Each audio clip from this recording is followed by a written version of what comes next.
Ginako man sang direktor sang Haro Archdiocesan Social Action Center nga bisan siya ang nagalantaw man sang posibilidad nga maakwit si Vice President Sara Duterte sa iyang impeachment case bangod kalabanan sa mga senador iyaman mga kalyado. Sa interview sa Bomba Radio kay Monsignor Meliton Oso, iyagin pahayag nga bisan matabo man ang pag-akwit kay Duterte, importante nga mabuyagyag sa publiko ang tanan nga mga ebidensya batok sa Vice President. Suno kay Monsignor Oso ang impeachment trial mangin palagyan, agud nga mapalabot sang publiko nga nagabantay ini sa mga nagakatabo sa pungsod. Dugang niya sa sini nga paagi, basi pa lang matandugman ang iban nga mga opisyal sang gobyerno nga pukawon ang kaayuhan sa ila kag sikwayon ang kalainan. Suno pa kay Monsignor Oso bisan isa ini ka politikal nga hampang, importante nga makita sang pumuluyo kun ano ang hublas nga kamatuoran.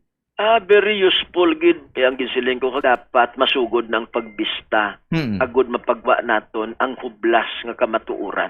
Di kun magboto sila kontra sa kamatuoran, di banwan na saya masintensya sa ila. Ang importante, kita nga mga pumuluyo, vigilant, nagabantay, nagapamati, anong truth. And we also would like to believe, wala sang tao abibong absolutely bad eh. Oo. There is something good in every bad of us. There is something bad in every good of everyone, no? No. Kung magwa ang kamatuuran, kag siling mismo, Bible quote ako, siling ni Kristo, the truth will set you free. So hilbayon kita sang kamatuuran sa aton selfish personal interest. That is why importante nga mabista. Kay kung magwa ang kamatuuran, nagalaom kami, nagasalig kami, nga matandog ining aton mga legislators, matandog ining aton mga senadores, kag magdesisyon pabor sa kamatuoran. That is the usefulness of this. Nga dapat, it's a political game, no? Pero bisan mapirde, pero at least nakita sang banwa ang hublas ng kamatuoran.